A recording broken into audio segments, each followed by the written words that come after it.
All right, guys, Zane here. Happy Sunday. I'm just sitting in my sauna, actually. I haven't turned it on yet, but a great place to have a little chat. Hope you're doing well. As I keep saying, a lot happening in the world, and if you're paying attention, hopefully you're making some adjustments to cope with the changing environment.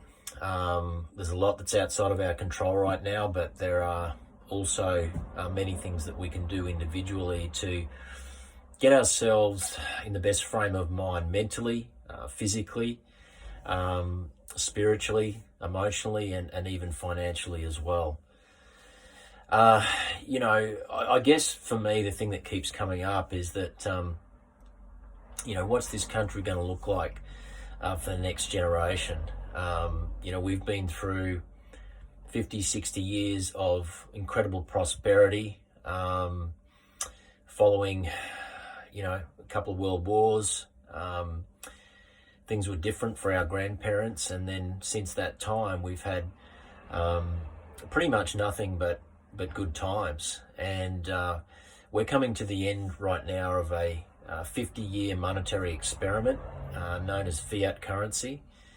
And it all started in 1971 when, for many different reasons, the US severed ties with gold, with the US dollar. And so since that time, the US dollar and also the Australian dollar for that matter has been backed by absolutely nothing other than the faith and trust in the government and the central banking system.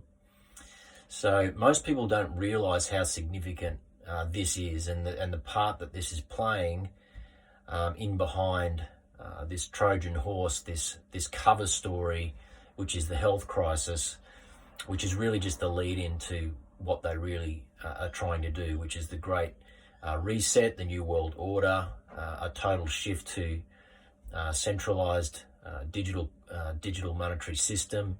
No banks, everybody will be centralised with the system, social scoring, taxation, as and when they please, no financial autonomy, no privacy.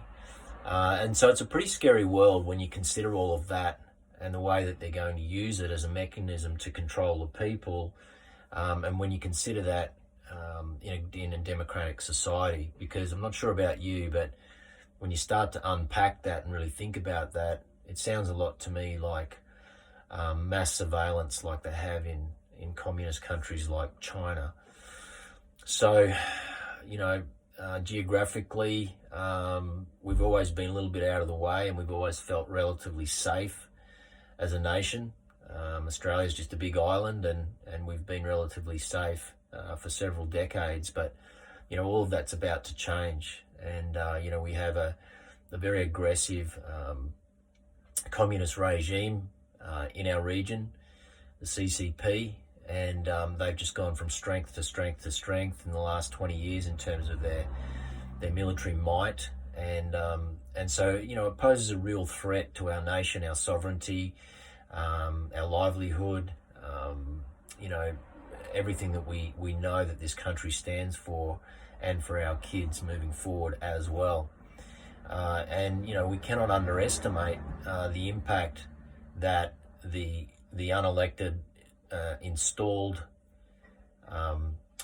puppet regime that is in America right now, and the impact that is having, because there's no way that Australia would be getting away with what it's getting away with if you had the previous president in power over there, who was an absolute freedom fighter, who would never allow this that's happening to continue. And it was a bit to see how that all plays out. But I really believe that freedom has a chance of reclaiming itself. Freedom has a chance of coming to the fore once again, and that we can get rid of these globalists, we can get rid of this deep state agenda once and for all. But it's going to take people to actually wake up. When you go around, go to the store, you just get out there and amongst society, and you actually see how much compliance is taking place and how blind and brainwashed people are. you just got to shake your head. It's just so sad that people are just so complicit, so blind, so stupid, to be honest, in terms of not being able to see more than 2 feet in front of themselves. And the time at which most people who are in that, I guess, in that hypnotic state right now, the time at which they're actually going to wake up is when it really starts to impact their way of life and their livelihood. And we're in a bit of a holding pattern right now. It's easy to go out and to comply with wearing a mask, to checking in, but you wait until the next phase comes in, which is the centralization of people's financial part of their life. That's when we'll really start to see a lot of people start to wake up, because they'll go, holy shit, I didn't see this coming. I didn't realize that this was about. And unfortunately, it's going to be too late then. So what can we do? Well, number one is we've got to be switched on right now. We have to be alert. We have to be thinking outside the square. We have to be not tuned into the mainstream media, which hypnotizes us with all of the bought and paid for propaganda that is not going to serve us in any way, shape or form.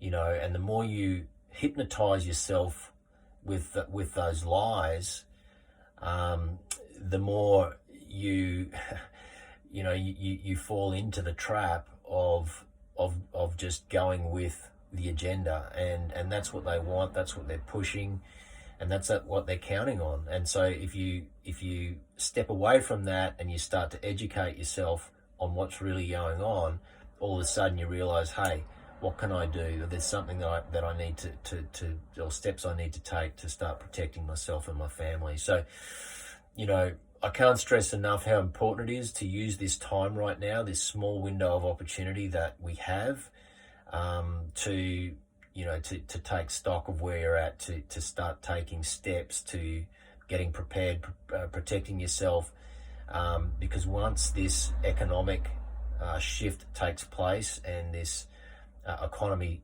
starts to blow, which is going to happen, you've got to remember that since 2008, all they've done is prolong the agony. They've just kicked the can down the road for the last 13, 14 years. And once this thing pops, we're going to see a lot of blood on the streets, a lot of pain.